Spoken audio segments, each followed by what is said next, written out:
Hello my lovelies and welcome back to my channel. I hope you are all doing well. In today's video I am going to show you how I made these resin coasters with wild flowers like daisies, cornflower and poppies. One of my favorite flower combination. So without further ado, let's get to it. So here I have prepared my flowers. I positioned them how I would like that they look in the coasters. And here I have my mold. Today I am using slate mold from company Molds and Shapes. And I have premixed half of amount of resin that I would need to fill these coasters. And I am putting it down. So this layer is transparent because my flowers going to be facing down at the moment, but when we take the coaster out, the bottom is going to be the top. So basically now I will be placing my flowers face down. So for this technique is important that you have a think. So yeah. Here I am preparing all my tools that I might need during this work. And of course, before I start place my flowers, I want to make sure that the resin is bubble free. So there are no surprises later. Excuse my face. Just trying to fetch some fluff out. And after all my preparations, I'm ready for the next step, which is placing actual flowers inside the resin. If you are still watching this video and find it entertaining and useful, please click a like and help my channel out. Thank you.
Yeah. At this point, I am so happy that I am wearing gloves. And I was so sticky that I had to change my gloves after doing 2 coasters. So that's that. And yeah, I changed my gloves and off I go again.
As I place down my cornflowers, I am thinking because when I was drying them, some of them came out white, so they lost their blue color. And I have asked around, but really nobody knows why it happens. So, for example, if you do know, let me know, please. I would appreciate that a lot. So I finished placing my flowers. I left it to cure for 24 hours. And now I have mixed my second half of resin. And I am adding Arteza, I think it's chalk gray mica pigment powder, mica powder. And I would like that it's quite opaque. So when I pour on top of my flowers, it's nicely covered. So I mixed well, and now it's just time to pour the gray resin on top.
that's done. The molds are full. Now I am going to go over with my torch to make sure no bubbles are there, and I'm gonna let them to cure for 24 hours. So this is the next day. They are nicely cured and hard. And now it's the exciting part to unmold them and see how they look. Looks very nice. I am very happy with the placement. And yeah. I do have a little bit of overspill as usual, but it is very easy to fix.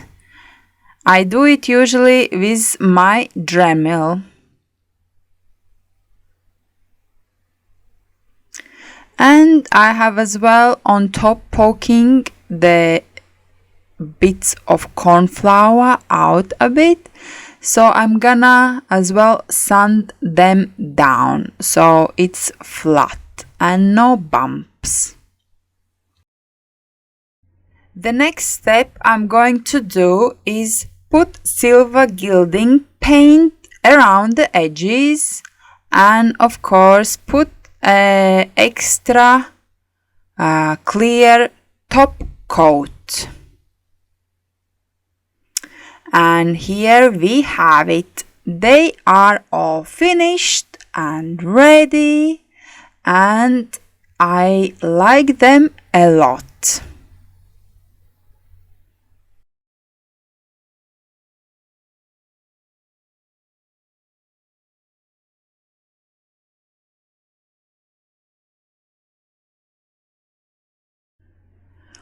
Also, I don't know if you saw, but couple videos ago I showed I made the same, here it is, the same tray, the same style tray. So here we have a complete tray and 4 coasters.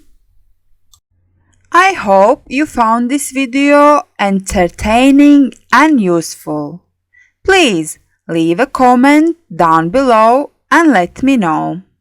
But for now, I'm saying goodbye. Until next time, keep creating. Bye.